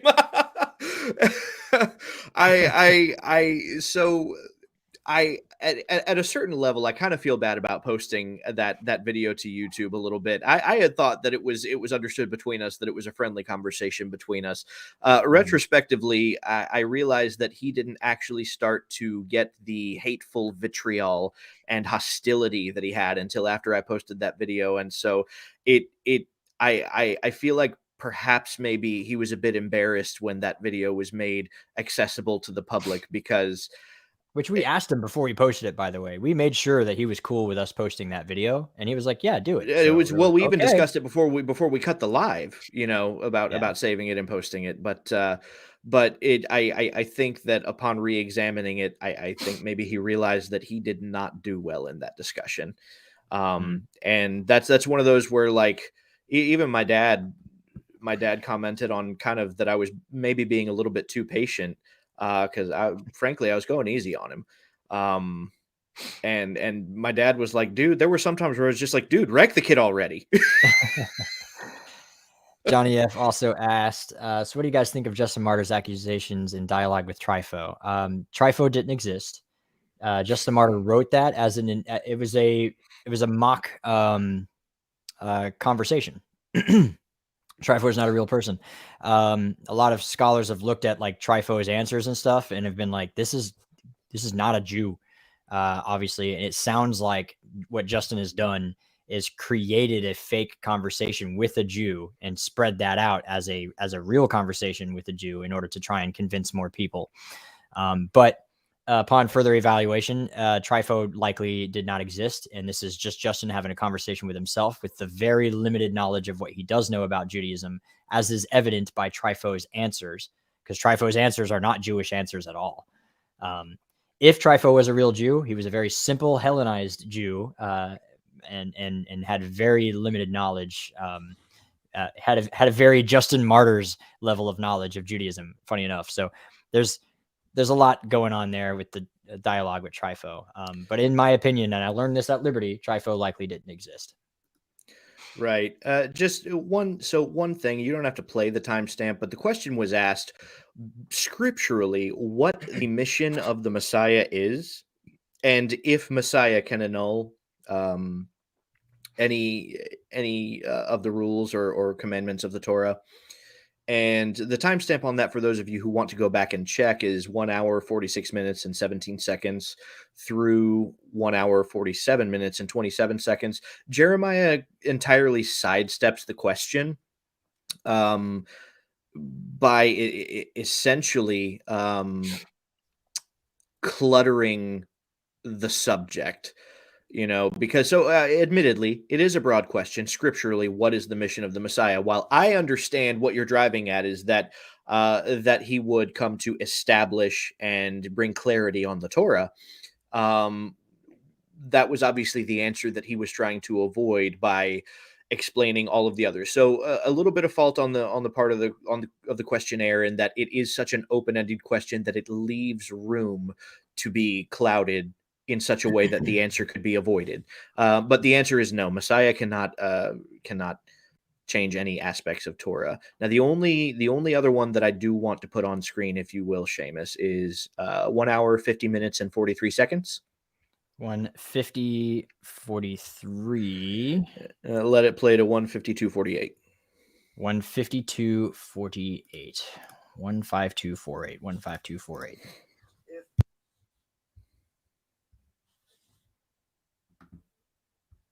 Can't hear it.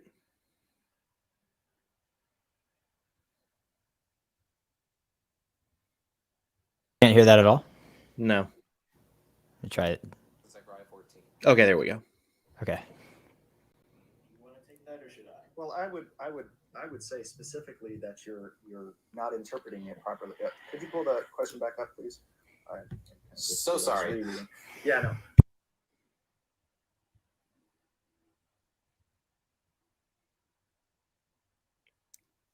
So the sound goes away when you turn off your mic. I mean, That's really weird. Okay. And so on and so forth. It's either future tense in regards to it hasn't been fulfilled until the end of time, or it was a prophecy in regards to that first century of what happened with the early church and so on and so forth, when his spirit was poured out and so on and so forth. The Sabbath has been kept because Christ is our Sabbath, and we are keeping those things, and all days are holy in sight of the Lord. I want to speak specifically on the interpretation of Zechariah chapter 14. I mean, completely going aside the assumption of a premillennial eschatology, which of course would not work with a postmillennial or amillennial like myself. It presupposes that this prophecy is to be held literally and not referring to the church, which is composed of both Jews and Gentiles reigning under the lordship of Jesus Christ, which has been interpreted in such a way. And even then, I would not put prophecy or a particular interpretation of prophecy as a hermeneutical argument for your position, because I mean, prophecy can go either way, either literally or figuratively, as we see in Scripture. So I would not use this as a good argument. For someone who has already assumed Torah observance and holds that position, sure, that could be a good argument but I don't believe that is a good one to convince those who are not having that position. Okay. All right. So this was again, a question Emily asked, so here you go. yeah, and it's definitely one I wanted to bring to bear, because again, this is a question that was utterly sidestepped by both of them. And it's because of the inherent implications that it has. Noel just basically straight up just dismissed it entirely without actually addressing the substance of it.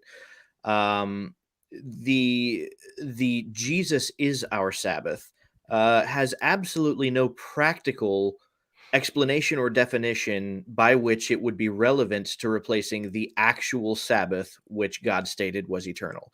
That in other words, that's not an answer to the question. Nor is that even something that is even conceivably graspable in a way that would make it a comprehensive replacement of the weekly Sabbath.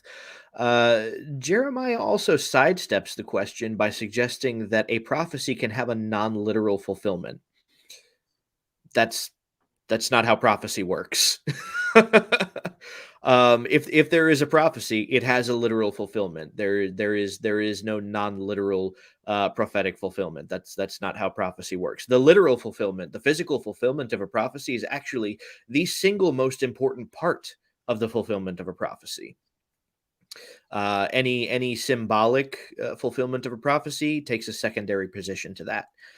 You have the Peshat, the Remez, the Daresh, and then the Sod. Yeah. Right. Peshat, the literal, always takes precedence. Yeah, so basically, the reason I wanted to bring this to bear is because both of them dismiss the question due to its inherent implications as a blatantly messianic passage. This is a messianic passage about the messianic era, where it is explaining that in the messianic era, we will be offering sacrifices at the temple for Sukkot, and this is blatantly outlined. Furthermore, if you do take the amillennial position, in which case we're kind of living in that period now, so to speak, it actually further emphasizes why we should be observing the Torah now. Practice. Right. That's right. That's actually, that's funny. We we try to avoid the term Torah observant because technically we're Torah practicing. And this is part of the reason why we prefer that phrase. Now, a lot of people call us Torah observant, so we kind of roll with it. But technically speaking, nobody is Torah observant. Everybody is Torah practicing. And so, yeah, and this is part of the reason. It's a shadow. Yep. That's all I had. I'm so glad you're learning. Welcome, by the way. And let's see, we got a couple of other things. Torah pursuant. I like that. I do like that. I do like that. Yeah, there's a couple of saying Torah pursuant. Okay, I guess this is more popular than I thought. We're going with that. We'll turn it into a t-shirt. Well, you know what? There's two things I want to do. Actually, I want to. I like this one comment. Buck won't do that with virgin in Isaiah 7:14, though. Ooh. Right? Yeah. Let's just go ahead and say that doesn't have a literal fulfillment, right? It's only allegorical or spiritual. Let's see how. Yeah. That's a good one. Wow. Yeah. Wow. But no, I want to make a talit katan, a little undershirt version of a talit. Yep. With a graphic on it that either says faithing, because Yes. when you wear them, you are faithing, or now I kind of want to put Torah pursuant on the back or something. Yes. Anyway, so the last thing I definitely want to hit before we sign off is Hebrews 8:13 real quick. Yes. Okay, so I got into this a little bit with in the debate, but I was unable to fully utilize once again being interrupted, or things would change, they would press on a certain point, or what have you. One reason or another, we didn't get to fully go through it. So Hebrews 8:13 specifically, in saying new, he has treated the first as old, but what is being made old and aging is close to vanishing. All right, and I already noted that there's a future tense language in there that is aging and close to vanishing, and that is, it has not vanished or aged yet. But also that the word covenant is not in here. So I want to work from the beginning in the context, because people are automatically like, well, new is obviously connected to the word covenant when he quotes Jeremiah. Actually, not quite. And here's why. So in the first verse, now here's the main point being said. We do have such a high priest who has taken his seat at the right hand of the throne of the majesty in the heavens. He is a priestly attendant of the holies and the true tent, which the Lord set up, not man. Okay, so we're talking about the high priest, and we continue to talk about the high priest for several verses. See that everything is according to the design which I showed you on the mountain. Okay, but now Yeshua has obtained a more excellent ministry insofar as he is the mediator of a better covenant. Okay, so what covenant are we talking about? We are still talking about the priesthood. The covenant is the covenant made with Aaron and his sons, the Levites, that they would forever hold the priestly line. That is an Aaronic covenant. That is the Aaronic covenant. So we are talking about the priesthood specifically. We have been, and we still are. Yes, the word covenant is being used here, but it is the Aaronic covenant because of the high priest. For if the first what? First covenant, which is the high priest, the Aaronic covenant. For if the first one had been faultless, there would have been no discourse seeking a second. Not a replacement, a second. A replacement is different from a second covenant. This new covenant, or this new priesthood, is not an Aaronic priesthood. It is the priesthood of Melchizedek. And if that isn't the context, then why do we even bother bringing up Melchizedek to begin with? It makes no sense. Now, because he did use the word covenant, he is going to create a midrash here with the passage from Jeremiah. He says, behold, the days are coming when I will inaugurate a new covenant. Okay. He is using this passage, which is obviously talking about the whole new covenant, but he's using it as a midrash within the context of the priesthood still, to say that there is going to be a second high priesthood, one that's in heaven, according to Melchizedek. So it is a new priesthood, a new covenant, a covenant made with Yeshua as the priesthood, but the current Aaronic priesthood covenant still remains.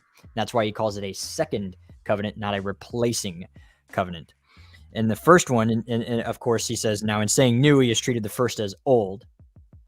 But what is being made old, future tense, is aging and close to vanishing, as in it hasn't not yet. And again, Hebrews actually basically gets rid of the millennial kingdom. It skips over that step entirely.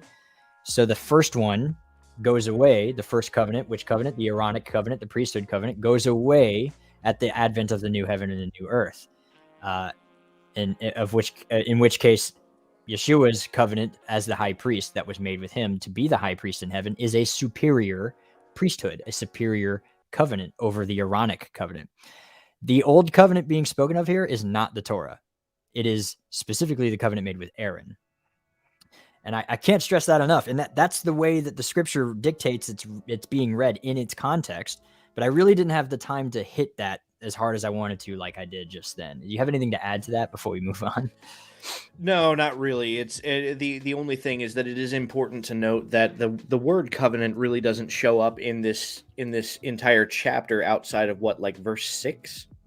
I think verse 6 is the only place where the word covenant is actually there. Every other time, it's actually italicized in the KJV, which, as we know, means it's a scribal addition to the text. So my translation doesn't have covenant in there at all, and except for in verse 6, because that's the only verse that it's actually in. Yeah, in which I said, of course, that the word covenant being used there, according to Hebrews chapter 8, starts out. The main point being said is this: we have such a high priest. So we're talking about the priesthood covenant, the covenant made with Aaron, the Aaronic priesthood. That's the covenant. So when he does say covenant, he is talking about the Aaronic covenant, and he uses Jeremiah as a proof text to continue on with this idea of a second covenant, of a new covenant, a covenant made with Yeshua to be a high priest, a second high priest, the one in heaven, not a replacement of the one here on earth. Really wish I had the time to go into that. But honestly, you could write a whole book on just Hebrews 8:13 alone, because that is so vastly misunderstood through all of Christendom that you kind of have to write a book just to work up to getting to the explanation of Hebrews 8:13, because you have to weed through all of the dogma that has been so steeped in Christianity for so long, that it's really hard for people not to read the Torah in a negative light these days. So yeah. Yep. The only other subject that I wished we had a lot more time to spend on would be Matthew 5.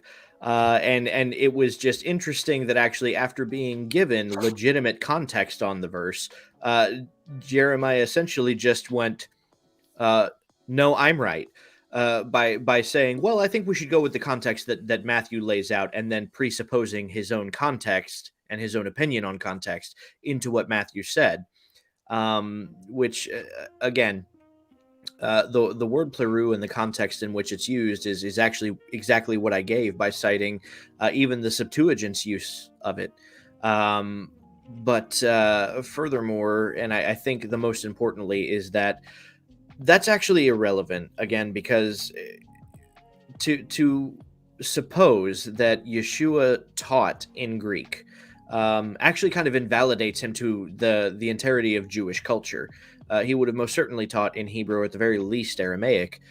So the Greek word plerusia doesn't really make a difference to me, because that's not the word that he used, and we know that just from historical context alone. So trying to guess at what word he might have used, or at the very least how he used the word, we do have to reference documents that are much closer to the Jewish theology of that time. And this is where somebody in the comments mentioned also Pirkei Avot. So Pirkei Avot 2:1 and Pirkei Avot 4:9 both give us a well-rounded context on the word fulfill as Jews use it. And the context given is that to fulfill a command is to do it, is to obey it. I mean, we do that all the time. I have fulfilled my obligation, or if I tithe, I fulfilled a commandment by tithing. I have fulfilled a commandment by Shomer Shabbos, keeping Sabbath. That's just regular, everyday, daily speak for. You fulfill the command to abstain from unclean meats every time that you decline to eat unclean meats. Yeah. Last point, and then this will be it. The pedagogue. Yes. This one's very easy, because they keep saying the pedagogue leads us. It was there as our guide until Christ came. First of all, the word until does not always mean an ending to. The verse, for example, I think it's Psalm 116 or something, where it says, Psalm 110, verse 1, sit at my right hand until I make your enemies a footstool. Okay, so once his enemies are made a footstool, he's no longer at the right hand. So the until is obviously not an exclusive until, it's an inclusive until. And that's very Hebrew way to use the word until. But again, the pedagogue, all right, is the schoolmaster. It's the guide. And he is supposed to show you how to get to the Messiah. How does he do that? By showing you the things of the Messiah to expect. So he is your guide to show you how to get to the Messiah. Once you get to the Messiah, does that mean you stop doing the things that you learned from the pedagogue that pointed you to the Messiah to begin with? No. once you earn your driver's license, you don't throw out all the rules you just learned from your teacher to drive. Right. The speed limit doesn't suddenly not apply to you because you graduated driver's ed. Right.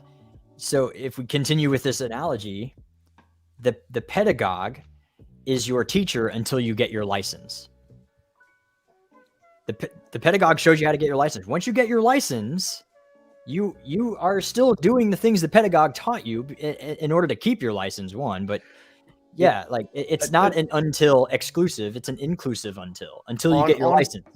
on the same train, actually, because it's always mentioned that these are a shadow of things to come, but the substance is Christ, right? And that's held on to, and it's like, okay, when was the last time that you saw the shadow of somebody who was around the corner, right? And they're walking up to where you're going to be able to see them from behind the corner, right? So you see their shadow first. That's the context we're talking about here. When was the last time the shadow disappeared after they popped from around the corner? It doesn't. It's inextricably attached to the person. A person can't get rid of their own shadow. It is there always. And the idea behind this shadow concept is because we can't see the Messiah right now. Like he's not here right now, is he? If he is, please show me. But since he's not, since he's still our mediator in heaven as our high priest, he's not here, but I can still see his shadow. And that's how I know he's there, right? So I look to the shadow because it shows me the substance. And the shadow is the Torah. So I am doing the Torah because that is the substance is the Messiah. I'm living in the shadow of his wings because I know where the substance is. Yep. And I think that's it for me. I think we're good. We've been on the air for 2 hours. Yeah, we had this is longer than we're actually intending to cut these down in time. I think we're making an exception for this one simply because it was a long debate. Yeah, and there was a lot to recap on. We actually didn't even recap everything that I wanted to. I have pages of notes going over many of the fallacies that were put into the debate. So I may release those in a PDF document or something like that after I refine them a little bit. I may actually use them as a model to write a book on. Seamus, maybe that's a good idea. We'll write a book using my notes on the timestamps of this debate as kind of a skeleton. Actually, yeah. I have that whole opening statement, which of course is also basically an intro to a book. Wow, that'll be the foreword.